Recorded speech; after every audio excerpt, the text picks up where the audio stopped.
नमस्कार दोस्तों, welcome to सरकार स्टडी बेस। तो चलिए दोस्तों, अब हम पढ़ने वाले हैं यूनिट 2 के अंतर्गत। जैसे कि आपको पता है हमारी यूनिट 2 चल रही है, जिसमें हमारा ये सारा टॉपिक हमारा कंप्लीट हो चुका है।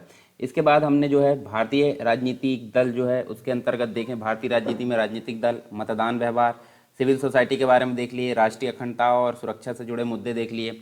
इसके बाद अब हम देखने वाले हैं भारतीय राजनीति में जाति, धर्म, वर्ग, जनजातीयता, भाषा और लिंग की भूमिका। तो ये सारे जो मुद्दे हैं वो एक ही टॉपिक में आपको देखने को मिलेंगे, मतलब हम कवर करने की कोशिश करेंगे एक ही वीडियो में। ठीक है, तो इस प्रकार आपकी सेकेंड यूनिट कंप्लीट हो जाएगी। ये वाला टॉपिक जन आंदोलन जो है हम अलग से बाद में कंप्लीट कर लेंगे, इसके लिए आप टेंशन नहीं लीजिए। बाकी जो कंप्लीट है उसको आप नोट्स बनाकर रिवीजन करिए। तो देखिए, सबसे पहले हम बात करेंगे भारतीय राजनीति में धर्म की बात, है ना। धर्म मतलब धर्म जो होता है जिसे धारण किया जा सकता है, इसकी भूमिका के बारे में देखेंगे कि क्या क्या प्रभाव होते हैं भारतीय राजनीति में।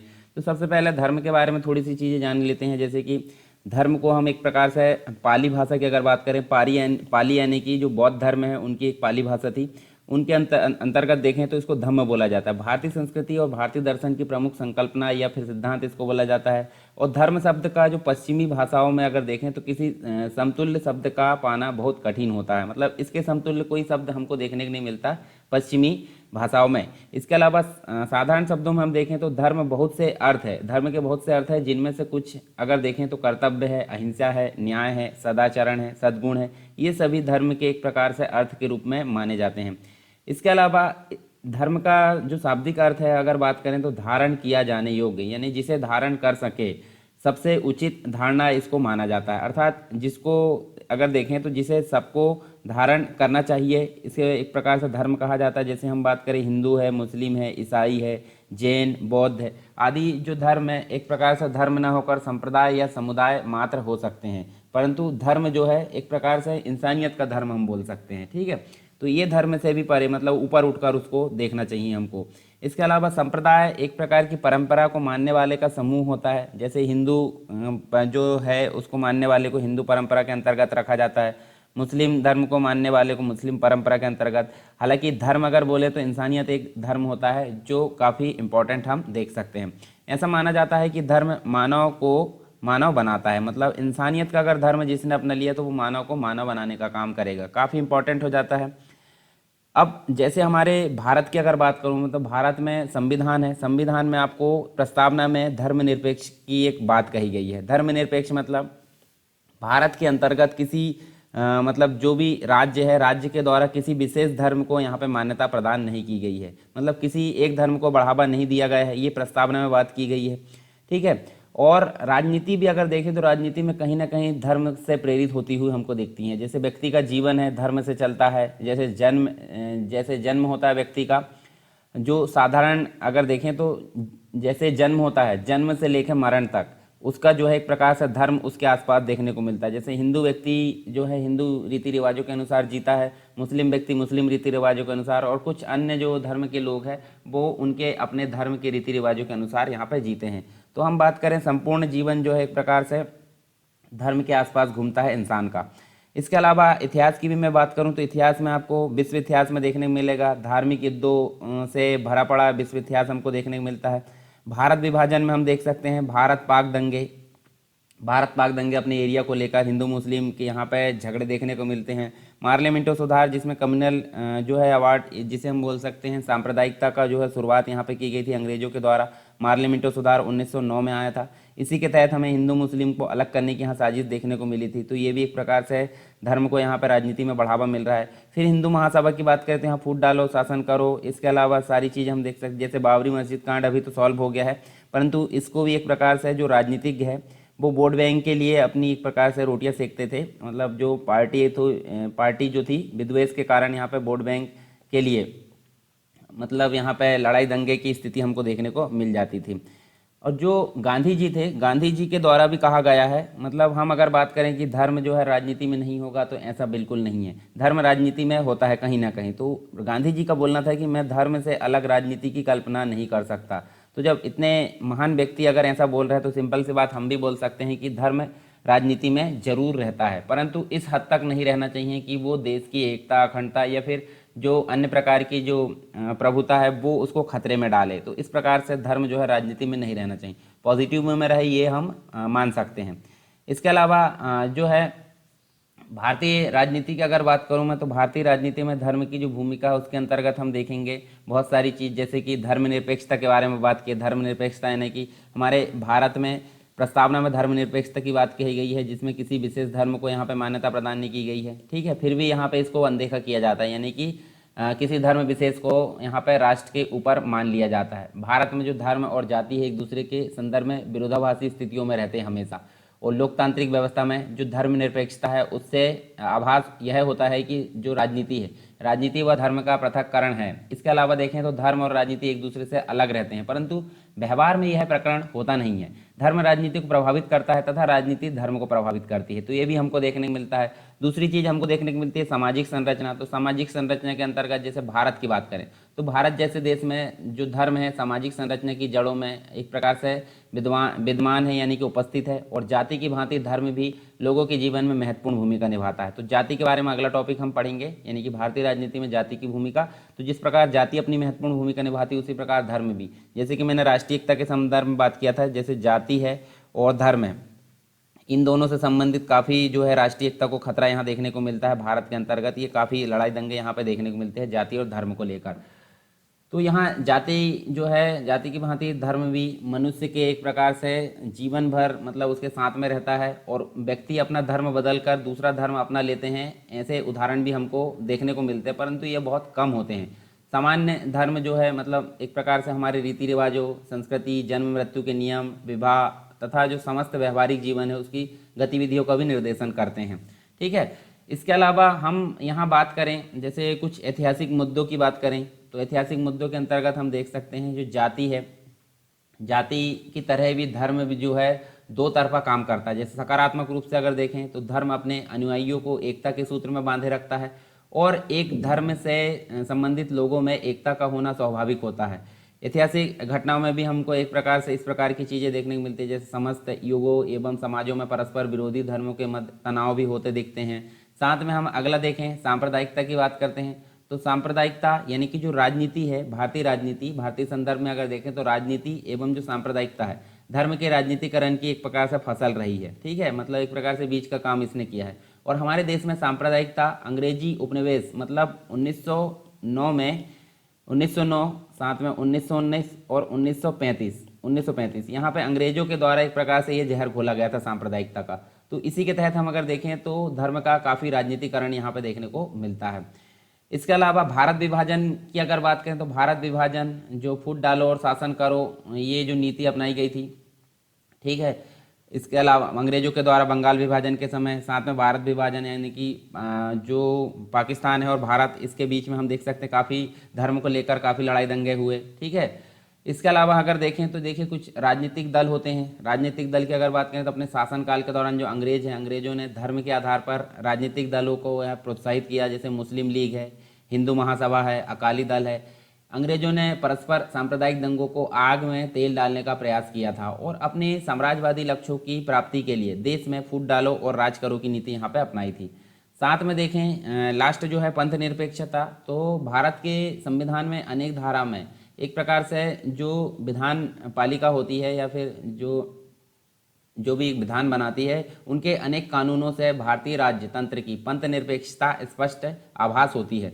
परंतु देश के समस्त राजनीतिक गतिविधियों तथा समाज की गहराइयों में जो विद्यमान धार्मिक विश्वास है तथा रीति रिवाज है, लोगों की आस्था की कहानियां भी यहाँ पे बनाते हैं। तो इस प्रकार अगर देखें तो ये भारतीय राजनीति में धर्म की भूमिका हमने देखें, और क्या क्या उसके प्रभाव हो सकते हैं वो भी हम आगे देखने वाले हैं। तो देखिए यहाँ पे कुछ और चीज़ें हम देख सकते हैं, जैसे वोट बैंक की अगर बात करें तो धर्म को राजनीतिकरण करके कुछ लोग जो है अपना वोट बैंक बटोरते हैं, मतलब उस क्षेत्र विशेष के लोगों को अपना वोट बैंक बनाने का काम करते हैं।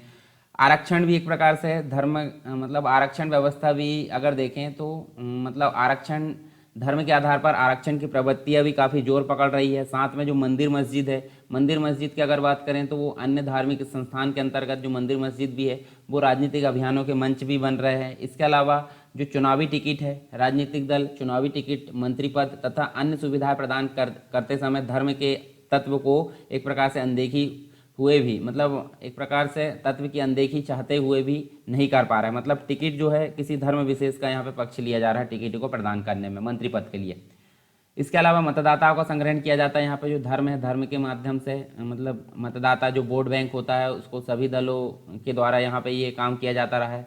राजनीतिक दल धर्म को चुनाव जीतने का एक प्रकार से सफल कारक समझते हैं तथा इसके प्रयोग में जरूरत पड़ने पर एक प्रकार से थोड़ा सा भी संकोच यहाँ पे नहीं करते हैं। तो इस प्रकार अगर देखें तो काफ़ी यहाँ पे देखने को मिलता है जो धर्म है। साथ में सांप्रदायिकता, जो धर्म है, धर्म को सांप्रदायिकता में परिवर्तन करना किसी भी साधारण राजनीतिक का एक प्रकार से सरलतम प्रयास होता है, जबकि सांप्रदायिकता को धार्मिक सद्भावना में परिवर्तित करना भी किसी भी एक प्रकार से देखें तो सफल राजनीतिक के लिए कठिन प्रयास हम देख सकते हैं। इसके अलावा हाँ कुछ और चीज़ें देखने को मिलती है, जैसे धर्मनिरपेक्षता हमने बात किए थे, तो धर्मनिरपेक्षता के संबंध में हम देख सकते हैं सभी प्रावधानों के बावजूद राजनीतिक दल चुनाव में धर्म रूपी तत्व का प्रयोग यहाँ पे आवश्यक रूप से किया जाता है और निर्वाचन आयोग के निर्देशों का उल्लंघन करके चुनावी अभियान में धर्म का दुरुपयोग होता है। सरकार निर्माण में धर्म के आधार पर भी प्रतिनिधित्व प्रदान किया जाता है। तो इस प्रकार के यहाँ पर उल्लंघन देखने को मिलता है। कुछ और देख लेते हैं हम। देखिए जो धर्म है, धर्म का अन्य जो राजनीति है, राजनीति के अंतर्गत हम देखें मतदान व्यवहार में प्रभाव, हालांकि मतदान व्यवहार हमने अलग से पढ़ लिया, फिर भी हम यहाँ देख लेते हैं। दबाव समूह में प्रभाव, उसके बाद राष्ट्रीय एकता के अवरोधक के रूप में प्रभाव।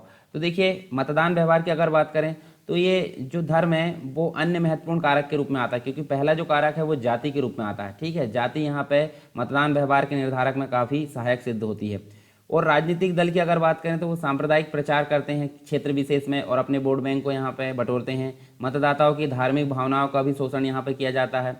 साथ में देखें तो अनेक प्रकार की सांप्रदायिक पार्टियां देखने को मिलती है। जो धर्म का राजनीतिकरण भारत में एक प्रकार से जो धर्मनिरपेक्षता है उसकी अवहेलना के रूप में यहाँ देखने को मिलता है। दबाव समूह की अगर बात करें तो दबाव समूह के रूप में हम देख सकते हैं जो धार्मिक आधार पर बने संगठन हैं भारतीय राजनीति में महत्वपूर्ण भूमिका निभाते हैं, जैसे कि ये जो होते हैं संकुचित सांप्रदायिक अभिरुचि या फिर हम बोल सकते हैं उसका प्रतिनिधित्व करते हैं। जैसे आरएसएस की बात करें तो राष्ट्रीय स्वयंसेवक संघ आरएसएस होता है, विश्व हिंदू परिषद होता है, जमात इस्लामी होता है। इसके अलावा देखें तो एंग्लो इंडियन एसोसिएशन होता है, पारसी सेंट्रल एसोसिएशन, शिरोमणि अकाली दल, ये सभी एक प्रकार से दबाव समूह के रूप में बने संगठन देखने को मिलते हैं जो कि धर्म यहाँ पे हम देख सकते हैं राजनीति में काफ़ी अहम भूमिका निभाता है। इसके अलावा शिरोमणि अकाली दल जो है राजनीतिक दल की बजाय धार्मिक दबावकारी समूह माना जाना चाहिए इसको, क्योंकि इसका संबंध सिख समुदाय के हिंदू समाज में एक प्रकार से विलय होने के लिए रहा, ना कि सिख भूमि की लड़ाई के लिए। ठीक है, तो ये सारी चीज़ हमको दबाव समूह के रूप में देखने को मिलती है। फिर राष्ट्रीय एकता के अवरोधक के रूप में धर्म कैसे भूमिका निभाता है, तो धर्म का एक प्रकार से राजनीतिकरण हुआ तो सांप्रदायिकता को यहाँ पे बढ़ावा मिला है और धर्म के आधार पर काफ़ी राजनीतिक दल हमको देखने को मिलते हैं। चलिए और कुछ और चीज़ें देख लेते हैं धर्म का भारतीय राजनीति पर जो प्रभाव है। जैसे मंत्रिपद, तो मंत्रिपद की अगर मैं बात करूं तो क्षेत्र विशेष के लेवल पर जिस धर्म का विशेष यहाँ पे लोग रहते हैं उसी क्षेत्र में जो है मतलब उस क्षेत्र में जो चुनाव के लिए टिकट दी जाती है उस धर्म विशेष के व्यक्ति को, और चुनाव जीतने के पश्चात मंत्री बनने के लिए भी उसी व्यक्ति को यहाँ पे क्या किया जाता है, सपोर्ट किया जाता है या टिकट प्रदान की जाती है। साथ में अगर देखें चुनाव में धार्मिक भावनाओं को यहाँ पे जोड़कर देखा जाता है, यानी कि जो सरकार है या फिर जो व्यक्ति है अन्य जो पार्टी के राजनीतिक दल है वो जानबूझकर क्या करते हैं, ये चुनाव में धार्मिक भावनाओं का यहाँ पे प्रचार प्रसार करते हैं ताकि एक तरफ होकर सभी लोग वोट उसी उम्मीदवार को दे जो किसी धर्म विशेष से संबंध हो। क्षेत्र विशेष में प्रचार की अगर बात करें तो जिस क्षेत्र में जिस धर्म के लोग ज़्यादा रहते हैं उस क्षेत्र में उसी प्रकार का प्रचार किया जाएगा ताकि यहाँ पे जो है क्या किया जाए, उस वोट बैंक को यहाँ पे बटोरा जाए। हालांकि कुछ समय जो है इलेक्शन कमीशन ने इस पर बैन भी लगाया, परंतु इसका भी काफ़ी उल्लंघन किया जाता है। विभिन्न प्रकार के धार्मिक संगठन देखने को मिलते हैं, शिवसेना हो गया, मुस्लिम लीग हो गया, कांग्रेस, एक प्रकार से जो अलग अलग प्रकार के जो कांग्रेस है, मतलब ये जो हम देख सकते हैं अलग अलग धार्मिक संगठन देखने को मिलते हैं, मतलब शिवसेना, मुस्लिम लीग। तो ये मुस्लिम लीग जो है 1906 में बना था, तो अलग अलग प्रकार से हमको धर्म का जो है संगठन के रूप में भी देखने को मिलता है। वोट बैंक की अगर बात करें तो ये धार्मिक रूप से वोट बैंक बटोरने का काम करते हैं। ठीक है, इसके अलावा चुनाव जीतने का तरीका भी इसको माना जाता है। धर्म विशेष को यहाँ पे अगर देखें तो धर्म विशेष को लोग को इकट्ठा किया जाता है और उनको यहाँ पे एक तरफ वोट देने के लिए यहाँ पे जरिया बनाया जाता है। अब धर्म का जो उपयोग है राजनीति में उसके पक्ष में हमको एक प्रकार से तर्क देना है। तर्क मतलब एक प्रकार से हमको बताना है कि राजनीति में धर्म का उपयोग सही है और दूसरा बताना है राजनीति में धर्म का उपयोग गलत है। ठीक है, तो पहला सही वाले देख लेते हैं। तो देखिए सही की अगर बात करूं मैं, तो सही में हमको देखने को मिलता है जैसे धार्मिक एकता, यानी सामूहिक रूप से एकत्रित होकर जो एक प्रकार से लोग जो होते हैं वो धार्मिक एकता के रूप में यहाँ देखने को मिलता है, जो कि राष्ट्रीय एकता को भी बढ़ावा देता है। साथ में जो लोग हैं अपने धर्म के बीच रहते हैं, मतलब सामूहिक रूप से इकट्ठा होते हैं और धार्मिक संगठन बनाते हैं, जैसे कि उनका ज्ञान भी क्या होता है, बढ़ावा मिलता है। जैसे अगर हिंदू की बात करूँ तो हिंदू में जो रामायण है, रामायण से काफ़ी यहाँ पे ज्ञान मिलता है। मुस्लिम अगर संगठन है तो कुरान से ज्ञान मिलता है।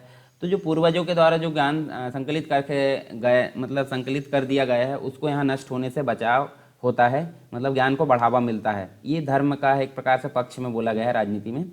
फिर लोगों का उत्थान होता है, मतलब बहुत से लोग जो है आर्थिक रूप से पिछड़े हैं, उन लोगों को धार्मिक रूप से सामूहिक समूह बनाने के कारण आर्थिक समावेशन उनका होता है। नीति निर्माण, मतलब जिस धर्म के लोग मतलब जिस धर्म के लोग अल्पसंख्यक है और अगर वो धार्मिक रूप से संगठित होते हैं तो वहाँ उस क्षेत्र विशेष के लिए नीतियों का निर्माण करने में ध्यान दिया जाएगा। तो ये काफ़ी लाभदायक होता है। जैसे संसद हो गया, राज्य विधानमंडल हो गया, इन जो पक्ष है, मतलब जो कम वर्ग है या फिर कम धर्म को मानने वाले, यानी कि धर्म को मानने वाले जो लोग हैं वो कम है, तो उनके लिए भी नीति का निर्माण यहाँ पे किया जाएगा। अब विपक्ष में क्या हो सकता है? विपक्ष में हम अगर देखें तो जो पंथ निरपेक्षता है उसको भी अनदेखा किया जाता है। यानी संविधान का बेसिक स्ट्रक्चर के रूप में आता है पंथ निरपेक्ष, जिसकी अनदेखी यहाँ पे की जाती है। धर्म आधारित आरक्षण, यानी आर्थिक आरक्षण के साथ साथ धार्मिक आरक्षण भी यहाँ देखने को मिल रहा है। ठीक है, मंदिर मस्जिद जो है राजनीति के केंद्र बने हैं, जहाँ धर्म विशेष के लोग जो होते हैं अपना एक प्रकार से राजनीतिकरण किया जा रहा है। वहाँ पे दंगे और वैमनस्यता जो है देखने को मिलती है। धार्मिक राजनीति, दो धर्म के लोग आपस में एक प्रकार से वोट बैंक के लिए लड़ाई झगड़े करते हैं। इसके अलावा अब जो प्रावधान है उसका भी उल्लंघन किया जाता है। जो इलेक्शन कमीशन ऑफ इंडिया के द्वारा जो प्रावधान किया गया उसका भी यहाँ उल्लंघन देखने को मिलता है। नीति जो धार्मिक है उसके, मतलब जैसे कोई व्यक्ति अगर धार्मिक रूप से चुनकर आता है तो वो अपने धर्म विशेष के लिए यहाँ पे नीति बनाता है, मतलब ऐसा नहीं चाहता कि राष्ट्र का विकास हो, तो इसलिए देश जो होता है पिछड़ जाता है। तो ये काफ़ी नेगेटिव पॉइंट हमको देखने को मिलता है कभी कभी धर्म के संबंध में। इसके अलावा निष्कर्ष के तौर पे हम देख सकते हैं धर्म जो होता है राजनीति में इसका समावेशन उसी हद तक होना चाहिए जिस हद तक ये जरूरी है। अर्थात हम बोल सकते हैं संविधानों के प्रावधानों के अधीन रहे, जैसे कि राष्ट्रीय एकता को खतरा ना हो, अखंडता को बढ़ावा मिले। तो इस प्रकार की स्थिति अगर है तो धर्म का राजनीतिकरण काफ़ी लाभदायक होता है। अगर इसके दुष्परिणाम आते हैं तो धर्म का राजनीतिकरण वहाँ पर नहीं होना चाहिए, यानी कि इसके एक प्रकार से दुष्परिणाम इन पर ना पड़े, जो एकता अखंडता है उस पर, और सभी के बीच में भाईचारा और वैमनस्यता ना बढ़े। ठीक है, भाईचारा बना रहे और वैमनस्यता ना बढ़े। तो इस प्रकार की अगर स्थिति है तो धर्म का राजनीतिकरण लाभदायक सिद्ध हो सकता है। तो इस प्रकार से हमने धर्म का राजनीतिकरण जो है या राजनीति में धर्म की भूमिका, इसके संबंध में सारी चीज़ें यहाँ पे देखें। अब इसके बाद हम जो है नेक्स्ट जो हमारे टॉपिक है देख लेते हैं। नेक्स्ट है हमारे सामने भारतीय राजनीति में जाति की भूमिका। तो ये भी हम कंप्लीट रूप में यहाँ पे देखने वाले हैं। इसके बाद हम वर्ग की भूमिका, उसके बाद जनजातीयता, फिर भाषा और फिर लिंग, ये सभी चीज़ें हम यहाँ पे देख लेंगे धीरे धीरे करके। तो देखिए जाति की अगर बात करूँ मैं, तो जाति का मतलब होता क्या है? जाति को इंग्लिश में बोला जाता है कास्ट। ठीक है, कास्ट का मतलब क्या होता है? जाति। तो ये जो कास्ट है एक प्रकार से पुर्तगाली भाषा की कास्टा से लिया गया है। इसका अर्थ क्या होता है? मत या विभेद या जाति से होता है। कुछ लोग संस्कृत के जात से भी उत्पन्न मानते हैं। और सम्मिलित रूप से अगर बात करें डेफिनेशन की, तो जाति परिवार या परिवारों का एक ऐसा समूह होता है जिसके पूर्वज एक होते हैं तथा जो वंशानुगत की प्रक्रिया पर आधारित होती है, और एक प्रकार से बंद समूह होता है। कोई अन्य व्यक्ति इस जाति में अंदर नहीं जा सकता, ठीक है, या प्रवेश नहीं कर सकता। तो इसको एक प्रकार से जाति की परिभाषा हम बोल सकते हैं। तो आप समझ गए होंगे जाति की परिभाषा। इसके अलावा हम देख सकते हैं जाति रूपी जो सामाजिक समूह है उसकी विशेषता हम देख लेते हैं। तो देखिए समाज का एक विशेष भाग अगर बात करें हम, तो यहाँ पे हम देखिए जो जाति है उसके पहले हम देख लेते हैं जाति परिवारों का ऐसा समूह है, हमने देख लिए पूरा डेफिनेशन। और इसकी जो विशेषता है उसके अंतर्गत समाज का एक ऐसा जो विशेष भाग की अगर बात करें, तो ये जो होता है जाति समाज का एक विशेष भाग होता है और ये अपने स्वरूप में एक प्रकार से श्रेणीबद्ध रहता है। साथ में अगर देखें सामाजिक संबंधों व खान पान के प्रति जो है एक प्रकार से प्रतिबंधों से जुड़ा वर्ग इसको माना जाता है। सामाजिक संबंधों व खान पान के प्रतिबंधों से जुड़ा वर्ग। साथ में धार्मिक रूप से अमुक जो नियम है उससे बंधा या जुड़ा हुआ होता है। इसके साथ में व्यवसाय के चयन में सीमित रूप से स्वतंत्र होता है। साथ में अगर बात करें वैवाहिक रूप से बंधनों पर आधारित होता है, यानी जिस जाति का व्यक्ति है उसी जाति के व्यक्ति से यहाँ पे वैवाहिक संबंध यहाँ स्थापित किए जाएंगे, तो ये भी हमको इसकी विशेषता के रूप में देखने को मिलती है। फिर जाति प्रथा जो है भारतीय समाज का एक कठोर लक्षण हम बोल सकते हैं। इसके संबंध में हम देखें तो जाति जो है मतलब यहाँ पे अगर देखें तो जाति प्रणाली एक समाज को श्रेणीबद्ध रूप से विभाजित करती है। जैसे कुछ जातियों की अगर बात करें तो उच्चतर तथा कुछ जातियाँ निम्नतर होती है। प्रत्येक प्रकार की जाति के अपने एक नियम होते हैं, उपनियम होते हैं, खाने पीने के अपने विशेष रूप से बंधन होते हैं, अपने रीति रिवाज होते हैं तथा अपने अपने विशेष व्यवहारिक जो संबंध है या वैवाहिक संबंध है वो भी हम यहाँ पे देखने को मिलते हैं।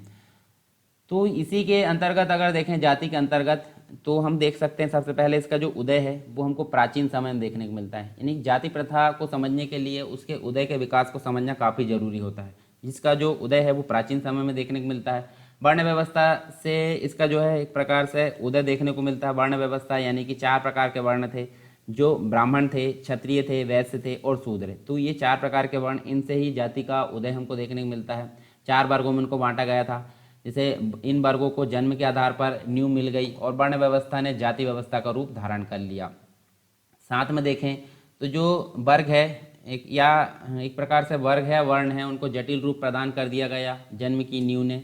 पहले ही वर्ण व्यवस्था में विद्यमान उसमें संग्रहण का लचीलापन समाप्त हो गया था। इसके अलावा समाज की अगर बात करें तो जो समाज है, समाज के अंतर्गत हम देख सकते हैं जो भाग है, जैसे कि ब्राह्मण है, ये 4 भाग देखने को मिलता है, क्षत्रिय है, वैश्य और शूद्र है।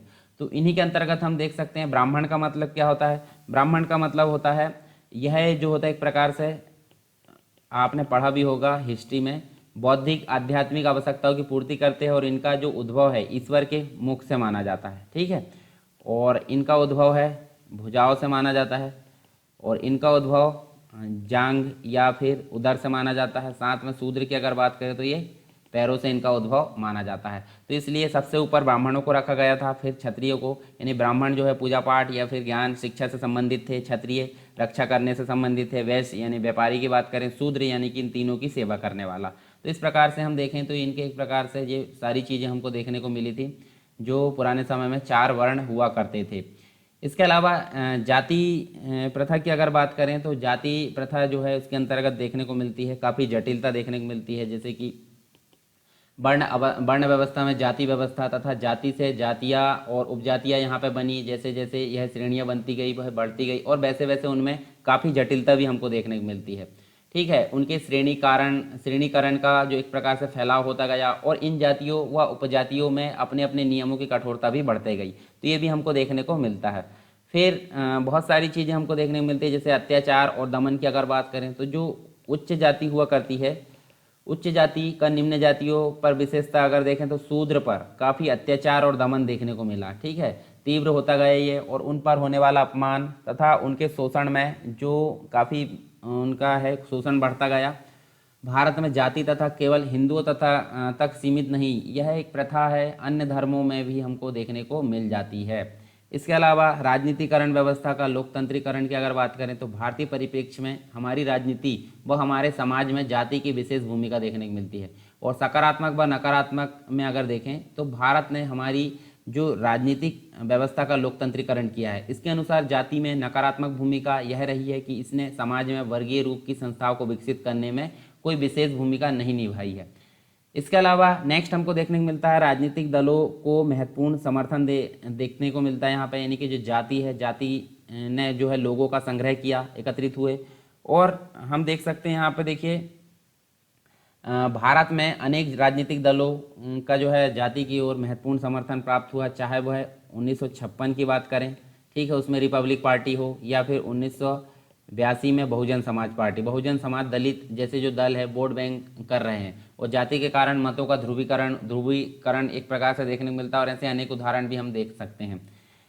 उदाहरण के रूप में देखें तमिलनाडु और महाराष्ट्र की अगर बात करें तो यहाँ पे हमको ब्राह्मण वर्ग तथा गैर ब्राह्मण वर्ग देखने को मिलता है। राजस्थान में राजपूत व जाट वर्ग देखने को मिलते हैं। गुजरात में हमको बनिया ब्राह्मण और बनाम पाटीदार देखने को मिलते हैं। बिहार की अगर बात करें तो कायस्थ बनाम राजपूत देखने को मिलते हैं। साथ में आंध्र प्रदेश की अगर बात करें तो कम्मा बनाम रेड्डी देखने को मिलता है। इसके अलावा केरल की अगर बात करें तो केरल में नायर बनाम जो है इलाहाबाद जो है एक प्रकार से देखने को मिलता है। तो अलग अलग प्रकार से हमको जाति के अंतर्गत धर्म जो मतलब जाति के जो राजनीति के अंतर्गत जाति देखने को मिलती है, अलग अलग जो जाति है उनके विरुद्ध यहाँ देखने को मिलते हैं। इसके अलावा एक पर्सन है जिनका नाम है, आपने नाम भी सुना होगा, रजनी कोठारी। ठीक है, रजनी कोठारी, इनके द्वारा एक प्रकार से मतलब पॉलिटिशियन है इंडिया के अंतर्गत। इन्होंने एक प्रकार से कहा है कि भारत में राजनीति का जातिकरण नहीं हुआ है बल्कि जाति का राजनीतिकरण हुआ। उल्टा ऐसा हम देख सकते हैं, यानी कि राजनीति का जातिकरण नहीं हुआ है, जाति का राजनीतिकरण यानी जाति का जो है काफ़ी राजनीतिकरण हुआ है। और राजनीतिक संग्रहण में जाति कारक नहीं है अपितु राजनीतिक नेतृत्व में जाति कारक रही है। दल अथवा सरकार दोनों स्तर पर हमको ये देखने को मिलता है। इसके अलावा वर्तमान की अगर बात करें तो वर्तमान परिदृश्य में हमको जो जाति है, जाति के आधार पर काफ़ी दलों का निर्माण हमको देखने को मिलता है। दल बनते रहते हैं और जैसे Republican party, Dravid Munnetra Kazhagam Bahujan Samaj party, ये हमको देखने को मिलता है जिसे डीएमके बोला जाता है। ठीक है, उसके बाद नेक्स्ट हम देख सकते हैं मतदाताओं का राजनीतिक संग्रहण भी हमको देखने को मिलता है। जाति का जो है जातिगत रूप से अगर देखें, राजनीतिक दल जो है जाति के आधार पर मतदाताओं का राजनीतिक संग्रहण करते रहते हैं, जैसे अनुसूचित जाति, अनुसूचित जनजाति द्वारा बनाए गए तथा प्रसारित किए गए जो उनके चुनाव है वो घोषणा पत्र हमको यहाँ देखने को मिलते हैं। इसके अलावा नेक्स्ट हम देख सकते हैं विभिन्न जातियों का यहाँ पर समर्थन देखने को मिलता है, यानी राजनीतिक दल प्रत्यक्ष व अप्रत्यक्ष रूप से यहाँ पे विभिन्न जातियों के समर्थन पर बन रहे हैं। जैसे कांग्रेस को ब्राह्मण, दलित आदि के मत प्राप्त होते रहते हैं। भारतीय जनता पार्टी अपेक्षाकृत उच्चतर जो है यानी कि उच्चतर जो जातियाँ है उसका समर्थन प्राप्त करती रही है। तो ये विभिन्न जातियों का यहाँ समर्थन मिलता है विभिन्न राजनीतिक दलों को। साथ में देखें तो उम्मीदवारों का चयन की अगर बात करें तो यहाँ पर चुनाव के दौरान जो उम्मीदवारों का चयन होता है उसके संबंध में निर्वाचन क्षेत्र में विभिन्न जातियों की जो जनसंख्या है उस पर किया जाता है। जैसे अगर बात करें उसी उम्मीदवार को दलीय टिकट दिया जाता है जिसके चुने जाने की अधिक संभावना होती है। साथ में मतदाता जो होता है चुनाव अभियान के तहत, यानी कि जो चुनाव अभियान है उसमें जाति के नाम पर समर्थन प्राप्त करने की अपील अपेक्षाकृत अधिक उपयोगी समझी जाती है। और जो मतदाता होता है मतदाता की जो विचारधारा है उसकी अपेक्षा जाति को अधिक प्राथमिकता दी जाती है।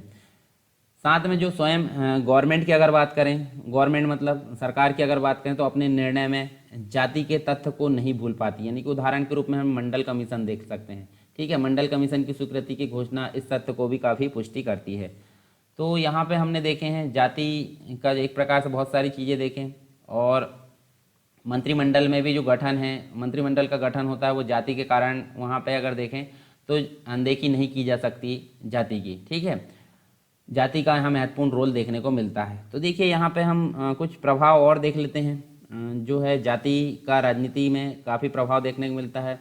ठीक है, तो आज़ादी के समय हम सोचा करते थे कि आज़ादी के जस्ट बाद जो है जाति का राजनीतिकरण नहीं होगा, या अर्थात जाति का राजनीति में जो मतलब जो हस्तक्षेप होता है वो खत्म हो जाएगा, परंतु ऐसा हुआ क्या? नहीं हुआ। ठीक है, और ख़ास करके अगर ग्रामीण लेवल की अगर बात करें तो ग्रामीण लेवल में हमारा जो है जाति प्रथा अभी भी विद्यमान देखने को मिलती है, क्योंकि भारत जो है कहाँ बसता है? गाँव में बसता है। ठीक है, उम्मीदवार के चयन में भी काफ़ी जो है जाति का काफ़ी भूमिका देखने को मिलती है। ठीक है, जाति विशेष के लोग उसी उम्मीदवार को वोट देंगे जिस जाति का व्यक्ति है, और ऐसा भी नहीं है तो उस विशेष जाति वाले को वोट देंगे जो उनकी हेल्प करेगा बाद में। साथ में देखें जातिगत प्रचार प्रसार, मतलब जिस क्षेत्र में जिस जाति के लोग ज़्यादा रहते हैं उसी व्यक्ति मतलब उसके द्वारा जो है वहाँ पे प्रचार प्रसार किया जाता है। मंडल कमीशन जो कि हमने पीछे देखें, मंडल कमीशन ये भी एक प्रकार से जाति राजनीति में जाति का एक प्रकार से उदाहरण के रूप में देखने को मिलता है। मंत्रिमंडल का अगर गठन किया जाता है जो कि हमने देखें तो ये भी एक प्रकार से यहाँ जातिगत आधार यहाँ देखने को मिलता है। राजनीतिक दलों का गठन किया जाता है जातिगत आधार पर। पूना पैक्ट भी हमको इसी प्रकार से जातिगत आधार पर देखने को मिला। ठीक है, जिसमें व्यक्ति विशेष को एक प्रकार से सम्मान दिया गया, गांधी जी और अंबेडकर के बीच में देखने को मिला था। दबाव समूह में भी हमको जातिगत आधार देखने को मिलता है। और आरक्षण की अगर बात करें तो आरक्षण में भी जैसे आर्थिक आरक्षण देखे थे, धार्मिक आरक्षण, उसी प्रकार जातिगत आरक्षण भी हमको देखने को मिल जाता है भारतीय राजनीति में। तो ये परिणाम के रूप में अगर देखें हम जातिगत जो प्रभाव है उसके परिणाम के रूप में पक्ष में देखें तो पक्ष के अंतर्गत हम देख सकते हैं राजनीतिक सशक्तिकरण, मतलब जैसे किसी विशेष जाति के लोग अगर राजनीति में बढ़ चढ़ कर हिस्सा लेते हैं तो उसका एक प्रकार से राजनीतिक सशक्तिकरण हमको देखने को मिलता है। दूसरी चीज़, नीति निर्माण में हिस्सेदारी, यानी कि जो पिछड़ा हुआ लोग है या पिछड़ी जाति है, अगर वो राजनीति में शामिल होते हैं तो उनकी राजनीति या नीति निर्माण में काफ़ी हिस्सेदारी बढ़ जाती है। जैसे आर्थिक रूप से पिछड़ी जाती है तो अगर वो राजनीति में शामिल होती है तो उनका आर्थिक समावेशन या आर्थिक विकास होता है। ठीक है, आरबीआई ने कहा था ऐसी बात। उसके बाद अगर देखें तो लोकतंत्र का जो है, लोकतंत्र का सामाजिक आधार हमको देखने को मिलता है, व्यापक रूप से ही हुआ है। चलिए, ये तो परिणाम हो गए पक्ष में। दूसरे देख लेते हैं विपक्ष में। विपक्ष मतलब होता है इसका कुछ घातक परिणाम भी हो सकते हैं, जैसे कि विकास के मुद्दों से भटकाव, यानी जिस जाति का व्यक्ति यहाँ पे चुनाव में जीता है वो उस विशेष जाति के उत्थान के लिए यहाँ वर्क करेगा, राष्ट्रीय उत्थान के लिए यहाँ पे वर्क नहीं करेगा। इससे क्या होगा, विकास के मुद्दों से भटकाव होगा। साथ में सामाजिक तनाव देखने को मिलता है, किसी धर्म विशेष को यहाँ पे महत्व दिया जाएगा, दूसरे धर्म के लोग यहाँ पे क्या होंगे, मतलब प्रताड़ित होंगे, और एक धर्म या दूसरे धर्म के बीच में एक जाति और दूसरे जाति के बीच में यहाँ पे तनाव देखने को मिल जाएगा। साथ में राष्ट्रीय एकता में बाधा देखने को मिलता है। जब यहाँ जो अलग अलग एक प्रकार से जातियों में वैमनस्यता या फिर लड़ाई दंगे देखने को मिलेंगे तो एक प्रकार से राष्ट्रीय एकता में भी यहाँ पे बाधा देखने को मिलती है। आर्टिकल नंबर 15 का भी यहाँ पर उल्लंघन देखने को मिलता है, काफ़ी भेदभाव देखने को मिलता है जाति विशेष को यहाँ पे महत्व दिए जाने के कारण, क्योंकि आर्टिकल नंबर 15 में लिखा गया है धर्म, जाति, लिंग, भाषा, इनके आधार पर विभेद नहीं किया जाएगा। ठीक है, फंडामेंटल राइट के तहत ये आता है। चलिए, फंडामेंटल राइट जो है कितने हैं आपको बताना है कमेंट बॉक्स में। सामाजिक उत्पीड़न की अगर बात करें तो यहाँ पे देखिए अन्य जाति का सामाजिक उत्पीड़न और भी आंदोलन, यहाँ पे धरना देखने को मिलता है। योग्यता को महत्व नहीं दिया जाता, जाति को महत्व दिया जाता है। आगामी चुनाव के लिए नीति जो है वो दूरगामी नहीं होती, क्योंकि किसी विशेष जाति को यहाँ पे विकास के लिए यहाँ पे महत्व दिया जाता है और अन्य जाति के लोग को यहाँ पे छोड़ दिया जाए, राष्ट्र के महत्व को यहाँ पे महत्व नहीं दिया जाता है। चलिए, ये तो हमने देखें जाति का महत्व। इसके पहले धर्म का महत्व देखें। इसके कुछ सकारात्मक नकारात्मक पॉइंट हमने तो देख लिए, फिर भी एक बार और आप देख लीजिए। जैसे नकारात्मक की अगर बात करें तो जाति प्रथा विभिन्न वर्ग में तनाव एवं अलगाववाद को जन्म देती है। सीमित निष्ठाओं से लोकतंत्र का विकास अवरुद्ध हो जाता है। और सकारात्मकता क्या है, जाति का भारतीय राजनीति पर प्रभाव स्वाभाविक है, मतलब ये मतलब देख सकते हैं हम, बिना उसके काम नहीं होता, और व्यक्ति को राजनीति से संबंधित एवं समुदाय को संगठित करती है। ठीक है, तो ये सारी चीज़ हमने यहाँ पे देखें। भारतीय राजनीति में, मतलब जो भारतीय राजनीति है उसमें जाति की भूमिका देखें।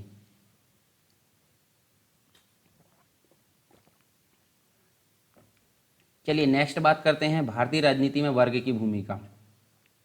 वर्ग मतलब एक क्लास होती है। क्लास मतलब एक तो उच्च क्लास भी हो सकती है और एक निम्न क्लास भी हो सकती है। तो ठीक है, दो प्रकार से वर्गों में बांटा गया, एक अमीर और एक गरीब। तो दोनों के यहाँ पे देखेंगे हम, दोनों की भूमिका देखेंगे, राजनीति में किस प्रकार भूमिका रहती है।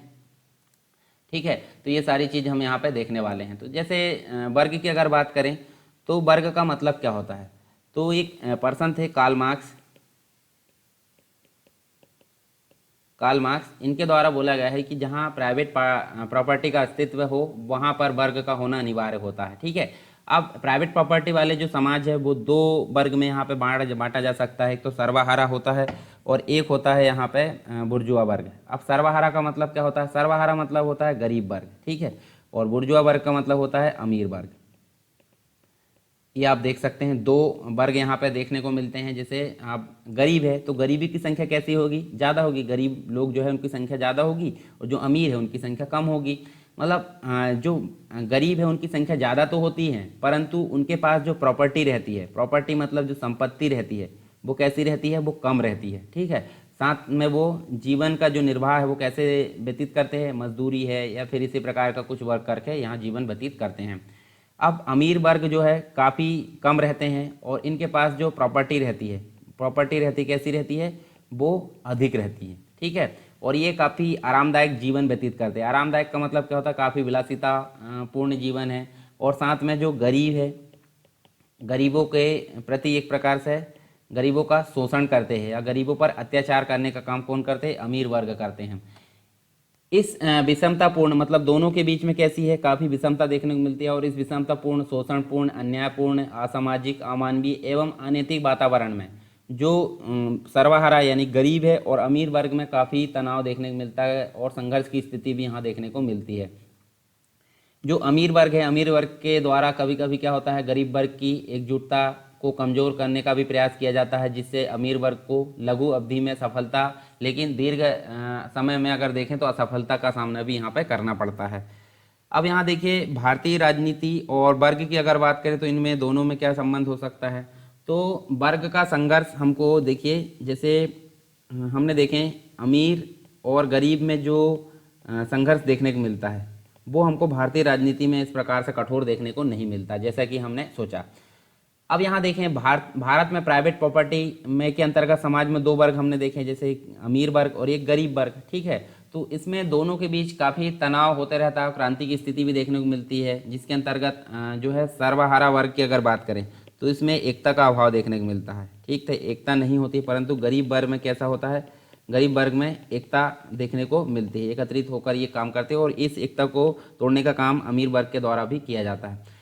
गरीब व्यक्ति गरीबी को एक प्रकार से ईश्वरीय अभिशाप भी मानता है, जिसके अंतर्गत हम देखें तो चार प्रकार से हमको देखने को मिलता है, ठीक है। तो सबसे पहली बार अगर बात करें हम तो वो अभिशाप क्यों मानता है, गरीब वर्ग मतलब जो गरीबी है उसको एक प्रकार से क्या मानता है, अभिशाप मानता है। अब अभिशाप के लिए चार यहाँ पॉइंट दिए गए हैं। जो वास्तविक कारण की अगर बात करें तो अमीर वर्ग की पूंजी और इसके द्वारा जो षड्यंत्र किया जाता है वो हमको यहाँ पे देखने को मिलता है, पहला पॉइंट। दूसरी चीज़ अगर बात करें तो भारतीय समाज जो है विभिन्न संप्रदाय एवं जातियों में बटा हुआ है, इसके कारण भी जो वर्ग है उसका वास्तविक रूप धारण यहाँ पे देखने को नहीं मिलता है। तीसरी चीज़ की अगर बात करें तो राजनीतिक दल, जो मार्क्सवादी विचार है उसकी धारा के आधार पर राजनीतिक दल का गठन नहीं हो पाता है। खास करके ज़्यादा अगर देखें तो वो बुर्जुआ मतलब जो सर्वहारा वर्ग है उसके अंतर्गत हमको ये देखने को मिलता है, ठीक है।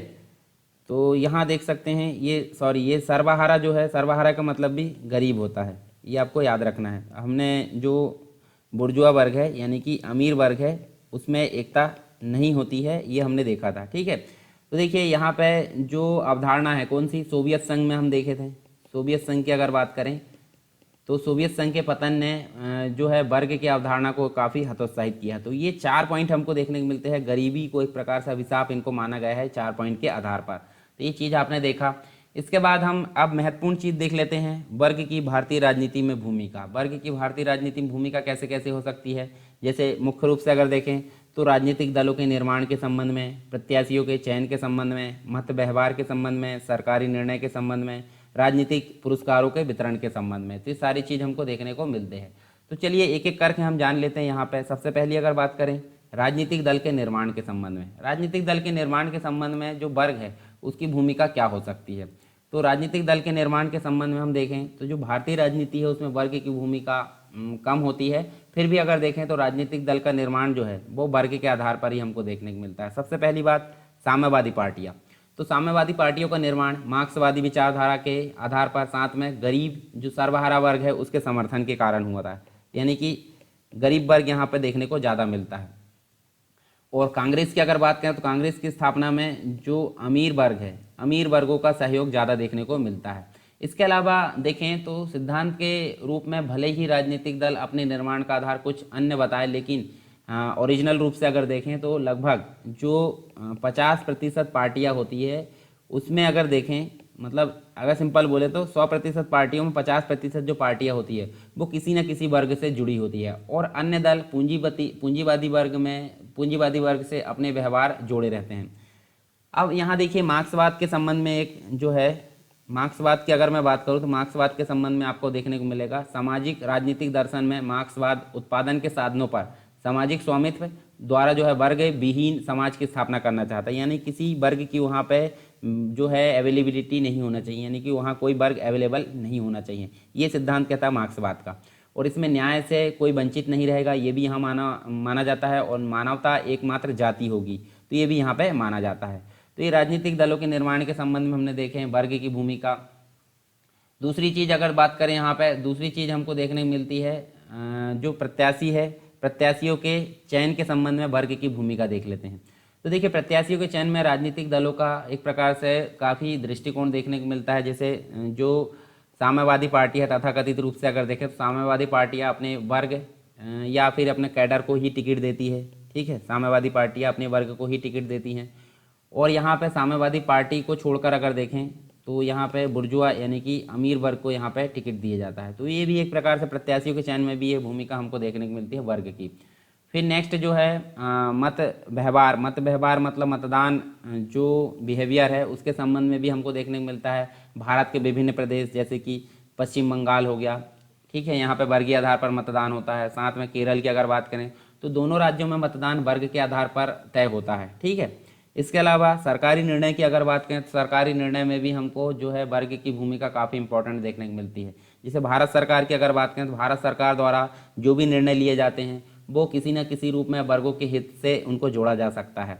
इसके अलावा अभी तक जो है जिस वर्ग की सरकार केंद्र में रही है वो हम देख सकते हैं पूंजीपति वर्ग की सरकार उसको कहा जाता है। साथ में जो दबाव है, दबाव में भी कुछ कार्य जो है एक प्रकार से देखें तो सर्वहारा वर्ग के लिए किया गया है। तो ये सारी चीज़ हम देख सकते हैं निर्णय प्रक्रिया में भी वर्ग की भूमिका देखने को मिलती है। इसके अलावा हम देख सकते हैं राजनीतिक पुरस्कारों का वितरण के संबंध में भी हमको वर्ग का जो है महत्व देखने को मिलता है। जो गवर्नमेंट है, गवर्नमेंट के द्वारा हमेशा ही वर्गीय अवधारणा को स्वीकार किया गया है। केंद्र की सभी जो सरकारें हैं वो हमेशा क्या कर सकती है, पुरस्कार को प्रदान करने के लिए एक प्रकार से राजनीतिक पद अपने व्यक्ति को प्रदान करे, ना कि कम्युनिस्ट विचारधारा को छोड़कर अपने ही व्यक्ति को वहाँ पे ये पद प्रदान कर दिया जाता है। और पिछले कुछ समय की अगर बात करें तो पूर्व में जो सरकार है उन्होंने विद्वान लेखकों को वर्गीय आधार पर राष्ट्रीय शैक्षिक अनुसंधान और प्रशिक्षण जो परिषद है और भी स्थानों से इसको हटा दिया गया है। अयोग्य लोगों को यहाँ पे बिठाया जाता है, ये भी हमको देखने को मिलता है राजनीतिक पद में। तो ये भी एक प्रकार से राजनीतिक जो पुरस्कार है उसमें भी वर्ग का एक प्रकार से हस्तक्षेप या उसमें भूमिका देखने को मिल सकती है। इसके अलावा हम देख सकते हैं, हमने देखे थे वर्ग 4 प्रकार के देखने को मिले थे, ब्राह्मण है, क्षत्रिय है, वैश्य और शूद्र है। तो ब्राह्मण का मतलब क्या होता है, जो उच्च कुल के होते हैं ऐसा माना जाता था, जो कि एक प्रकार से शिक्षा यज्ञ से संबंधित सारे काम इन पर बढ़ावा देते थे। दूसरी चीज़ क्षत्रिय की अगर बात करें, अच्छा ब्राह्मण की जो उत्पत्ति है जो ब्रह्मदेव है उनके मुख से हुई है। एक विशाल मतलब एक जो व्यक्ति है उसके मुख से हुई है। जिसमें अगर देखें तो क्षत्रिय की अगर बात करें तो क्षत्रिय जो है वो जो है रक्षा करने के लिए, मतलब सभी की रक्षा करने के लिए यहाँ पे बने थे, उनका एक क्लास बनी थी, वर्ग बना था। और यहाँ पे देखें तो इनकी जो उत्पत्ति है किससे हुई है, भुजाओं से हुई है, ठीक है। और वैश्य की अगर बात करें या तो इनकी उत्पत्ति जांघ से मान लीजिए या फिर उदर से मान लीजिए, और इनका काम था व्यापारी हुआ करते थे, ये व्यवसाय संभालते थे। दूसरी चीज़ देखें शूद्र सबसे निचले लेवल के व्यक्ति थे, ठीक है, जिनकी उत्पत्ति कहाँ से हुई थी, पैरों से हुई थी। और यहाँ पे अगर देखें तो ये शूद्र जो है इनकी सेवा करने का काम करते थे, तीनों की सेवा करने का ये काम किया करते थे। तो ये चार वर्ण की एक व्यवस्था हुआ करती थी हमारे इतिहास में पहले, और इन्हीं से लेकर यहाँ वर्ग देखने को मिलते हैं और इन्हीं से जाति की भी उत्पत्ति हमको देखने को मिलती है। तो चलिए यहाँ पे हमने देख लिए चारों जो वर्ण हैं उसके अनुसार हमने देखे हैं। अब यहाँ हम देखने वाले हैं नेक्स्ट जो हमारा टॉपिक है वो हमको देखने को मिलेगा भारतीय राजनीति में नृजातीयता की भूमिका। नृजातीयता का मतलब होता है एथनिसिटी, एथनिसिटी मतलब नृजातीयता, ठीक है। तो अब नृजातीयता का मतलब क्या होता है, जैसे मान लीजिए इतना बड़ा एक समूह है, बहुत सारे लोग यहाँ पर रहते हैं, परंतु इनमें से भी कुछ लोगों का एक समूह जो एक अलग पहचान बनाता है, जिनको अलग से पहचान लिया जाता है। अलग पहचान उनकी अलग अलग तरीके से हो सकती है, भाषा जो होती है भाषा के आधार पर हो सकती है, जाति के आधार पर अलग अलग प्रकार से यहाँ उनकी एक प्रकार से यूनिक हो सकते हैं वो। तो इसी को एक प्रकार से नृजातीयता की संज्ञा दी जाती है, ठीक है। तो जैसे हम इसकी डेफिनेशन भी पढ़ लेते हैं। डेफिनेशन क्या है, एक विशेष क्षेत्र में रहने वाला एक साझा नस्लीय सांस्कृतिक समूह जो किसी जनसंख्या में आसानी से पहचाना जा सके, जिसको कुछ समान विशेषताएं होती है, जैसे भाषा है, धर्म है, इतिहास है, संस्कृति है। इन सभी जो अर्थ है या फिर इन सभी तत्वों के आधार पर उनको अलग से पहचाना जा सकता है बड़ी जनसंख्या में, तो इसे बोला जाता है एथनिसिटी, या फिर हम बोल सकते हैं इसको नृजातीयता। ये एक प्रकार से ग्रीक शब्द है नृजातीय, मतलब जो एथनोस इससे बना है। और एक जैसी पहचान होती है इनकी, जिसके आधार पर राजनीतिक या आर्थिक ना होकर भावात्मक होते हैं। इनकी पहचान कैसी होती है, भावनात्मक रूप से इनकी पहचान हो सकती है, जिनको अलग से पहचाना जा सकता है। जैसे पूर्वोत्तर राज्यों की अगर बात करें तो उसमें जो जनजातीय समूह होता है वो भी एक प्रकार से नृजातीय समूह के रूप में हम देख सकते हैं। अब भारत के लोग जो है, भारत के लोग कहाँ विदेश में जाकर अगर रहते हैं, तो विदेश में जाकर रहते हैं तो कैसे होते हैं वो, वहाँ पे अलग उनकी एक प्रकार से समूह बन जाता है भारतीय लोग, ठीक है। अगर कोई भी व्यक्ति मिलता है दूसरे भारतीय से तो वो बोलता कि मतलब वो भारतीय है, तो उसके प्रति वो अच्छा भाव यहाँ पे पैदा होता है जब विदेश में होते हैं, ठीक है। ऐसी स्थिति भारत में देखने को नहीं मिलती, परंतु विदेश में तो उस प्रकार अगर देखें तो ये विदेश में रहते हुए एक प्रकार से भारतीय कहलाते हैं और वहाँ पर वो नृजातीय समूह बोला जा सकता है। अब प्रजाति जो होती है वो अलग होती है, नरजाति अलग होती है। प्रजाति की अगर बात करें तो प्रजाति एक प्रकार से बायोलॉजिकल होती है, ठीक है, बायोलॉजिकल होती है प्रजाति, जिसके अंतर्गत मनुष्य जो है, मनुष्य में विश्व में 3 प्रजाति के रूप में देखा जा सकता है, जैसे निग्रो है, मंगोलाइड है और कॉकसाइड है। इन 3 प्रजाति के रूप में देखा जा सकता है, तो ये बायोलॉजिकल होती है। परंतु जो एथनिसिटी है या फिर हम बोलें नरजातीयता जो होती है, नरजातीयता कैसी होती है, ये होती है इमोशनल। इमोशनल मतलब होता है भावात्मक रूप से होती है, ठीक है, ये चीज़ हमको देखने को भावनात्मक रूप से ये होती है। तो भावनात्मक रूप से ऐसी विशेषता है जिनके आधार पर जो व्यक्ति विशेष, मतलब व्यक्तियों को कुछ समूह हैं जो भारी जनसंख्या में अलग से पहचाना जा सकता है, उसको हम एक प्रकार से नरजातीयता बोल सकते हैं। साथ में जो बाल्कन देश है, बाल्कन कंट्री है, उसमें भी एक प्रकार से जो है नरजातीयता हमको देखने को मिलती है। आंध्र प्रदेश का गठन भाषा के आधार पर हुआ है। पूर्व के राज्य की अगर बात करें तो वहाँ सांस्कृतिक स्थिति अलग देखने को मिलती है। नागा है, असम है, नागालैंड है, असम है, मेघालय, और यहाँ देखें तो बहुत सारी चीज़ें हमको देखने को मिलती है। तो चलिए यहाँ पे नरजातीयता का भारतीय राजनीति में प्रभाव देख लेते हैं, उसके बाद हम देखेंगे भाषा का प्रभाव और फिर देखेंगे लिंग का प्रभाव। तो देखिए भाषा, जो भारतीय राजनीति है उसमें जो नरजातीयता है उसका भी एक प्रकार से प्रभाव हमको देखने को मिलता है, गहरा प्रभाव। तो आधार यहाँ नरजातीयता होती है, जाति के आधार पर हम देख सकते हैं। जैसे जो राजनीतिक दल है उनका यहाँ गठन देखने को मिलता है, जैसे कि हम बात करें डीएमके हो गया, टीएमसी हो गया, ये सभी गवर्नमेंट के रूप में ये बनते हैं। और ये सरकार के प्रति अविश्वास जो होता है ये देख सकते हैं, उसके प्रति ये बनाए जाते हैं और केंद्र राज्य संबंध यहाँ पर खराब होते हुए नजर आते हैं, ठीक है। सरकार के प्रति अविश्वास है तो इस प्रकार के हमको संगठन या पार्टी हमको देखने को मिलती है। क्षेत्रवाद को बढ़ावा मिलता है, यानी क्षेत्रवाद मतलब उपराष्ट्रीयवाद हम उसको बोल सकते हैं। उपराष्ट्रीयवाद का बढ़ावा मिलता है, जैसे राष्ट्र को मतलब वैल्यू ना देकर किसी विशेष क्षेत्र को यहाँ वैल्यू दी जाती है, तो उसको एक प्रकार से क्षेत्रवाद बोला जाता है। और नरजातीयता से क्षेत्रवाद को बढ़ावा मिलता है, जैसे कि जम्मू कश्मीर हालांकि अभी शामिल कर लिया गया है, असम के अंतर्गत उल्फा ग्रुप है, ये सभी हमको देखने को मिलता है, भारत के अंतर्गत जो है वो देखने को मिलता है, ठीक है। तो चलिए पीपीटी कुछ कारणवश बंद हो गई है तो फिर से ओपन कर लेते हैं, कोई दिक्कत नहीं। यहाँ पे देखिए हमने बात किए थे, यहाँ पे नरजातीय के संबंध में हम देख रहे हैं, तो फिर से हम वहाँ चल लेते हैं।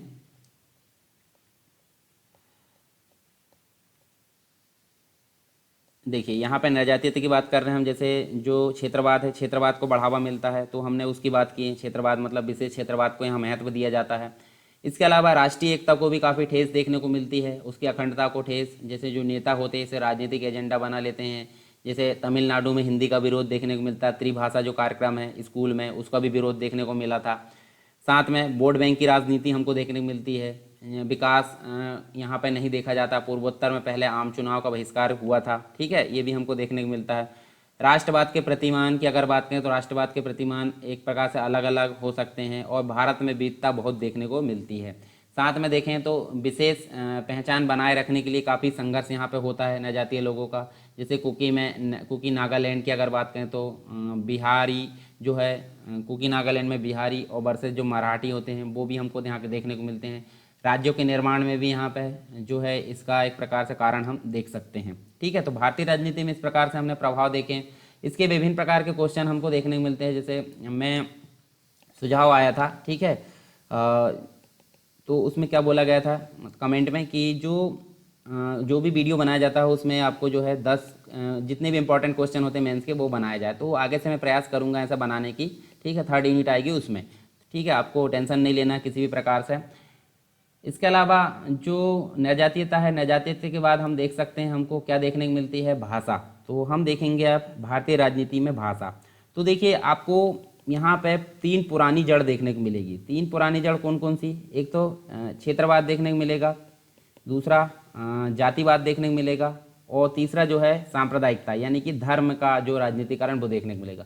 ये 3 जो जड़ें हैं वो काफ़ी पुरानी थी, परंतु एक जो जड़ है वो देखने को मिलती है भाषावाद। तो भाषावाद एक नई जड़ हम बोल सकते हैं जिसका जो उद्भव है वो 1950 के बाद होता है, जब हमारा संविधान लागू हो जाता है। तो भारतीय राजनीति में भाषा का जो भूमिका है वो 1950 के बाद ही हमको देखने को मिलेगी। तो जैसे अगर बात करें तो अपने प्रांत की जो भाषा है या मातृभाषा का प्रचार प्रचार जो है करना अच्छा माना जाता है, लेकिन दूसरी भाषा का विरोध यहाँ पर किया जाता है। तो इस दृष्टि को हम एक प्रकार से गलत मान सकते हैं, यानी कि उचित नहीं है ये। और राजनीतिक स्वार्थ सिद्धि के लिए हिंदी का विरोध किया जाता है। जैसे दक्षिण भारत की अगर बात करें, हर भाषा का अपना एक अस्तित्व होता है और अलग महत्व भी होता है, लेकिन जब हम राष्ट्रीय स्तर पर किसी एक भाषा की बात करते हैं तो वो हिंदी को हमको मानना चाहिए। भारत में अगर देखें तो भारत एक प्रकार से एक बहुभाषी भाषा जो है, बहुभाषी देश इसको बोला जाता है, जहाँ 400 से भी अधिक भाषाएं बोली जाती है, लेकिन सबसे ज़्यादा बोली और समझे जाने वाली भाषा हम हिंदी बोल सकते हैं। यहाँ जो है लगभग 41% जो लोग हैं वो हिंदी पर कार्य करते हैं। तो इसी को लेकर यहाँ पे जो अलग अलग भाषा है उस पर भी एक प्रकार से राजनीतिकरण देखने को मिलता है। भाषा के अंतर्गत किसी भी समाज की सभ्यता, संस्कृति व मानव की जाति पहचान होती है, और भाषा के माध्यम से ही जिसके द्वारा कोई भी समाज अपनी संस्कृति की एक प्रकार से पहचान को सुरक्षित रख पाता है। इसके अलावा अगर देखें तो भाषा की जो राजनीति करने वाले लोग हैं उसमें हम देखें तो भाषाई मतभेद उत्पन्न कर उसका राजनीतिक लाभ उठाते हैं। सामान्यतः भाषा की राजनीति राजनेताओं द्वारा की जाती है, जिसमें कई राजनेता यहाँ पे देखें तो चाहे वे किसी अन्य भाषा में आमतौर पर बात करते हो, लेकिन जनता के सामने उनकी भाषा बात करते हैं, जिससे जनता को विश्वास हो कि वह नेता उन्हीं का है। ठीक है, ऐसा मतलब एक प्रकार से वोट बैंक को बटोरने के लिए भी इस प्रकार की हरकत यहाँ पर देखने को मिलती है। इस तरह का कार्य जो है हम देख सकते हैं जो नेता है अपना रिश्ता जनता से जोड़ने के लिए करते हैं। इसके अलावा देखें तो कई प्रकार से भाषा की राजनीति देखने को मिलती है। साथ में भाषा रूपी जो आंदोलन है वो भी हमको समय समय पर देखने को मिलते हैं। भाषा रूपी आंदोलन भी देखने को मिलते हैं समय समय पर।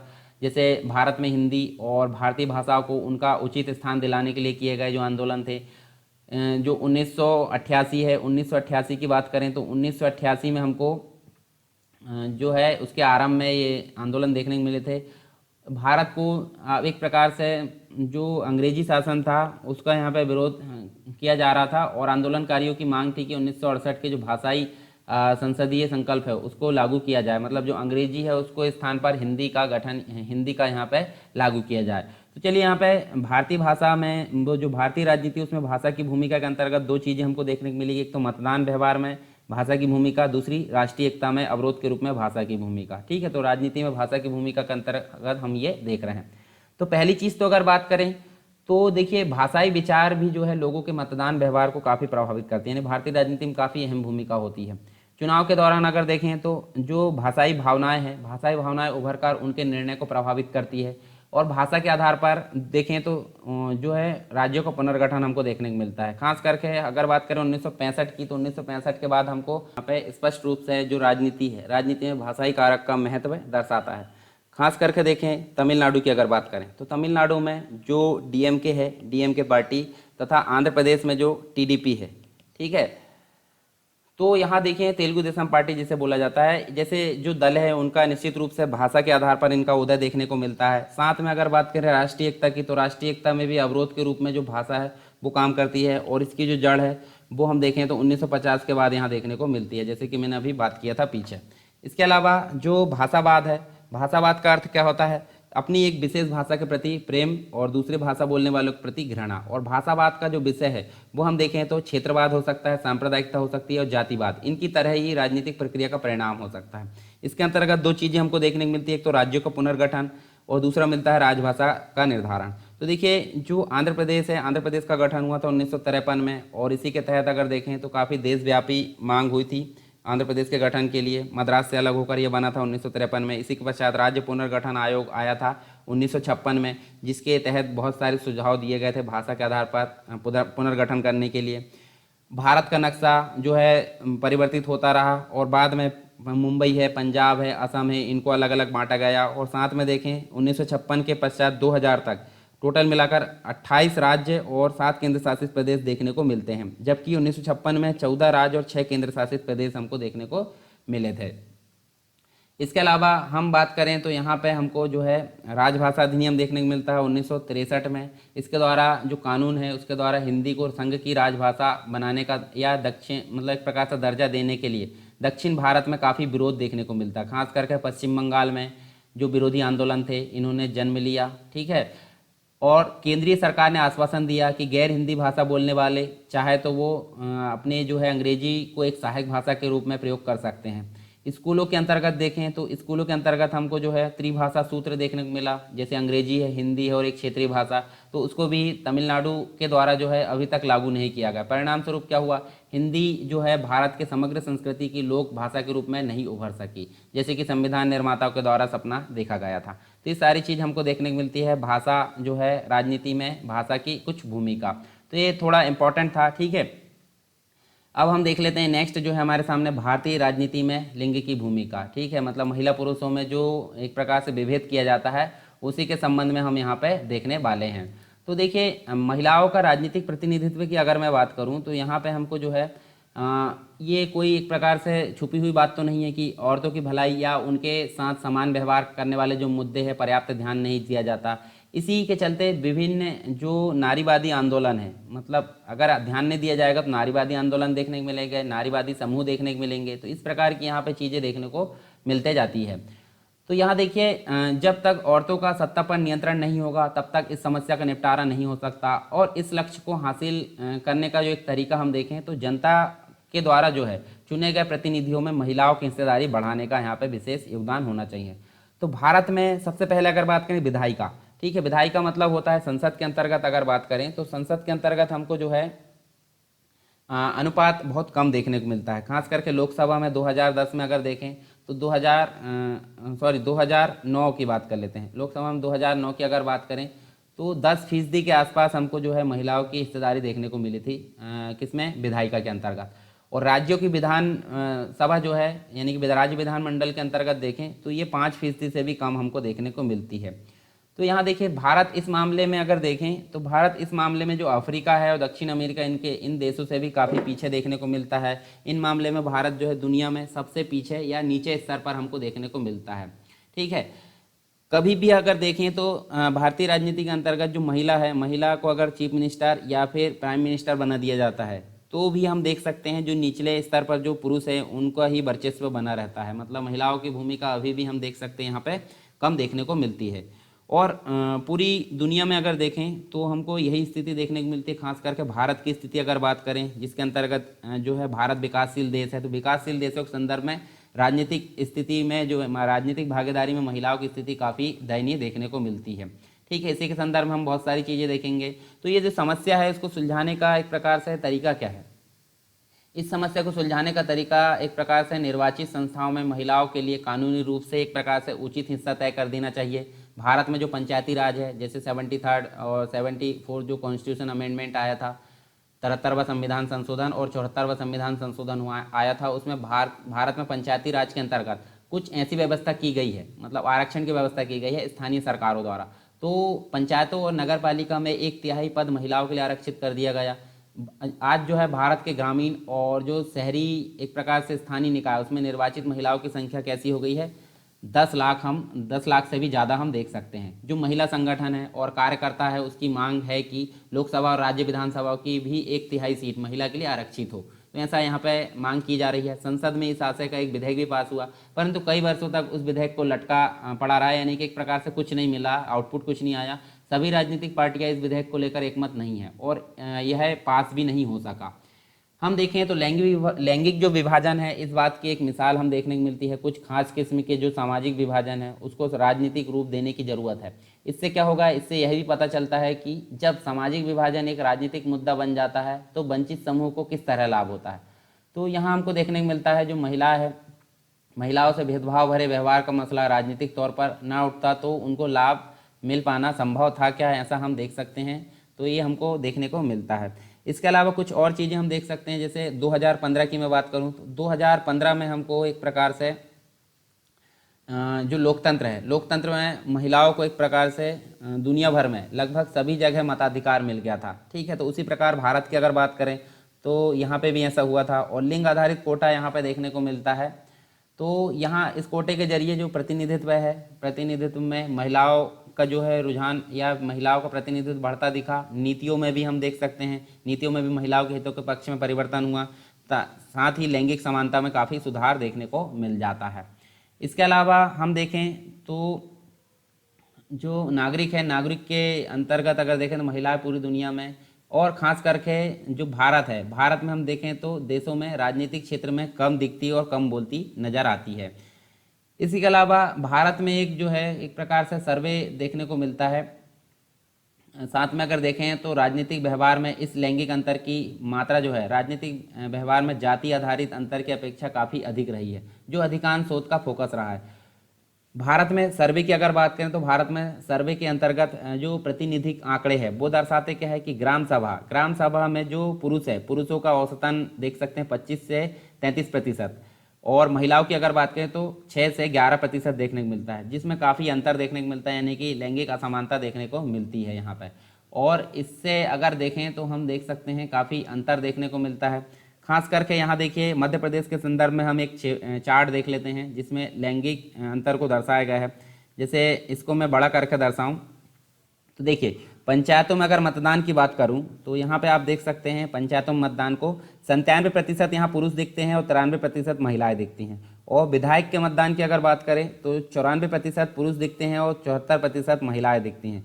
ग्राम सभा की बैठक में भागीदारी अगर देखें तो 63% पुरुष दिखते हैं और 20% महिलाएं दिखते हैं। सरकारी लाभ के लिए जो पंचायत है उसके संपर्क में संबंधित 47% पुरुष और 12% महिलाएं दिखती हैं। सेवाओं के लिए जो है एक प्रकार से पंचायतों के लिए आवेदन तो 11% यहाँ पे क्या दिखते हैं पुरुष और 8% महिलाएं दिखती हैं। सरकारी लाभ के लिए प्रखंड से संपर्क की अगर बात करें तो 11% पुरुष और 3% महिलाएं दिखती हैं। तो इस प्रकार अगर देखें तो अलग अलग आप जो है डायमेंशन देख सकते हैं जिसमें काफ़ी लैंगिक असमानता देखने को मिलती है और यहाँ पे काफ़ी भेदभाव होता है महिला पुरुष के संबंध में अगर देखें। और हमारे जो सस्टेनेबल डेवलपमेंट गोल है उनके अंतर्गत आपको एक जो गोल है वो देखने को मिलेगा लैंगिक असमानता, यानी कि जेंडर इनइक्वलिटी को हटाने की यहाँ बात की गई है, यानी कि महिला और पुरुष को समान अधिकार देने की बात की गई है। तो आपके लिए क्वेश्चन है सस्टेनेबल डेवलपमेंट गोल के अंतर्गत जेंडर इनइक्वलिटी या जो लैंगिक असमानता है उसको दूर करने की बात किस में कही गई है, कौन से नंबर के गोल में कही गई है, ये आपको बताना है कमेंट बॉक्स में। ठीक है, तो ये सारी चीज़ यहाँ पे देखने को मिलती है।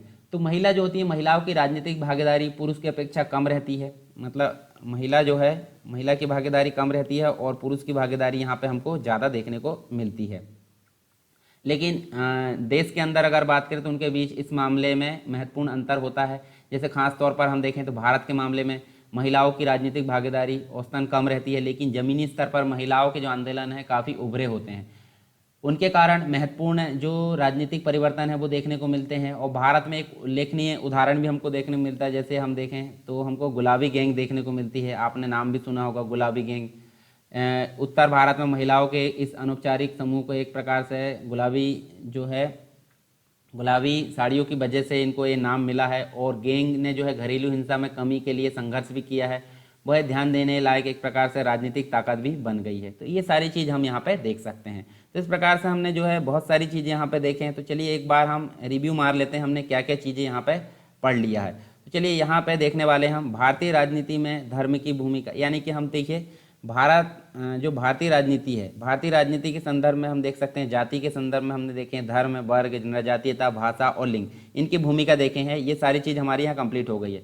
सिर्फ जन आंदोलन वाला टॉपिक बचा है, तो आप इसके लिए टेंशन ना ले, आप कमेंट करके बिल्कुल ना बोले कि ये टॉपिक रह गया है। मैं जब भी इसको एक प्रकार से इसका मटेरियल देख लेंगे सही बन जाएगा तो उसको मैं कंप्लीट करा लूँगा। ठीक है, तो ये आप टेंशन नहीं लीजिए, बाकी सारी चीज़ यहाँ पे कंप्लीट हो गई है। तो उसको आप प्रिपेयर करना आपको अच्छे से है, 2-4 बार रिवीजन करना है, नोट्स बनाना और बार बार रिवीजन करते हुए यहाँ पे चलना है।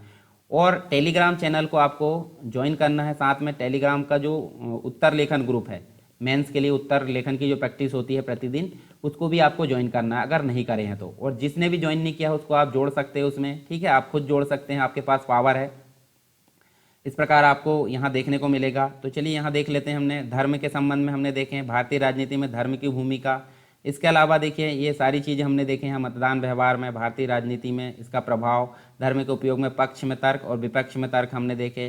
राजनीति में जाति की भूमिका, जाति के संबंध में सारे डायमेंशन हमारे क्लियर हुए यहाँ पे।